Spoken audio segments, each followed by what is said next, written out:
जय श्रीकृष्ण मंडळी. चला, आज आपण पुन्हा एक गोष्ट ऐकूया. एक शिकारी असतो बघा, आणि तो दररोज आपलं जाळे घेऊन शिकारीला जात असतो. शिकारीला जाताना तो एका झाडाखाली बसतो आणि आपलं जाळं पूर्ण त्या परिसरामध्ये टाकतो आणि झाडाखाली आपला आराम करत बसतो. काही वेळा त्याच्यावर तो दाणे टाकलेले असतात. काही वेळाने काय होतात, सर्व त्या परिसरातील पक्षी त्या दाण्याच्या लालसेने येतात आणि त्या जाळ्यावर दाणे खायला बसतात. दाणे खाता खाता साहजिकच त्या जाळ्यामध्ये त्यांचे पाय अटकून जातात. आता पाय अटकल्यामुळे काय होतं की पक्ष्यांना उडता येत नाही आणि ते त्यामध्ये अटकून जातात. आता त्याच थोडंसं अंतरावर एका संताचा ऋषीचा आश्रम असतो. ते पाहत असतात की शिकारी येतो आणि इतके सर्व निरपराध पक्षी पकडतो, आपल्या पिंजऱ्यामध्ये ठेवतो आणि घेऊन जातो.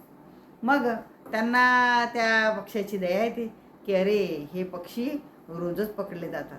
मग तो काय करतो, त्या शिकाऱ्याकडे जातो आणि त्या शिकाऱ्याला म्हणतो, अरे तू हे पक्षी का पकडतोस?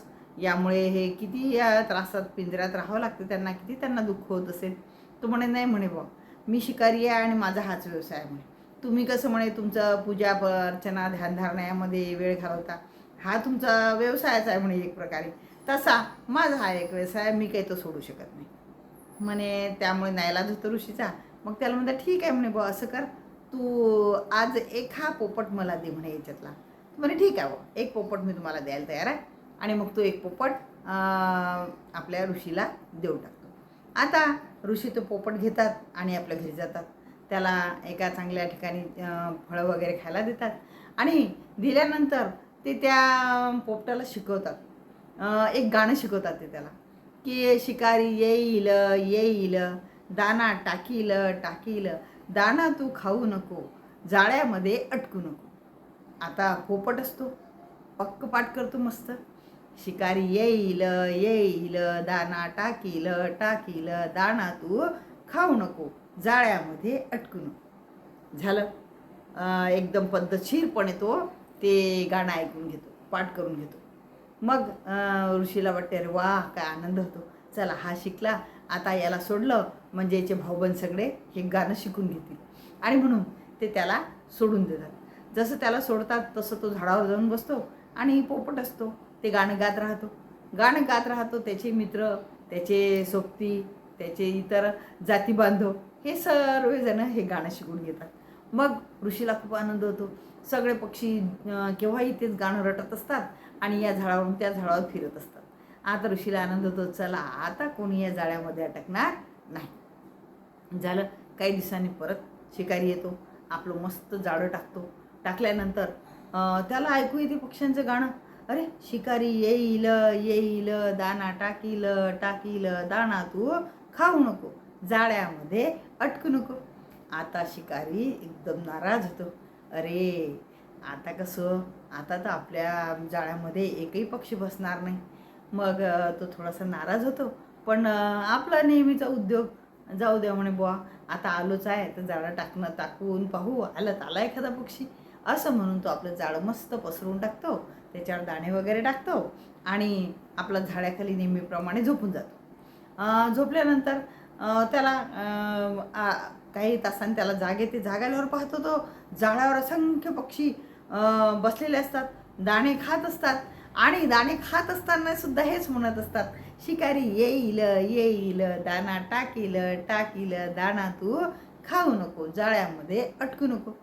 आता शिकारी हसायला लागतो, अरे हे गाणं तर शिकले, परंतु हे काही त्याचा अर्थ समजू शकले नाही आणि पुन्हा हे जाळ्यामध्ये अटकले. मग तो पुन्हा आपलं जाळं गोळा करतो आणि आपल्या खांद्यावर घेतो आणि त्या पक्ष्यांना विकण्यासाठी घेऊन जातो. आता हे जेव्हा तो पक्षी घेऊन जात असतो, तरी त्याच्या पाठीवरही तिथेच गाणं म्हणत असतात. त्याचं नेहमीचं गाणं सुरूच असते म्हणणं. हे जेव्हा त्या ऋषीच्या दृष्टीत पडते तेव्हा त्यांना अतिशय दुःख होते, अरे मी यांना काय शिकवलं होतं आणि हे काय करत आहे. बघा, आपल्याही जीवनात असंच तर होत नाही ना. आपण अनेक गोष्टी ऐकतो, अनेक गोष्टी आपल्याला समजतातही, समजत नाही असंही नाही. आपण जे ग्रंथ वाचन करतो, म्हणजे संतांचे वचन ऐकतो, काही भागवत पारायण, इतर कथा ह्या ज्या आपण ऐकत असतो, आपण कीर्तनकारांचे कीर्तन ऐकतो, प्रवचन ऐकतो, सगळं ऐकतो. परंतु आपण ते ऐकतो आणि तसंच आपण इतरांनाही सांगतो. पण ते आपण आपल्या आचरणात आणतो का? त्यामधली एखादी तरी गोष्ट आपण करून बघतो का?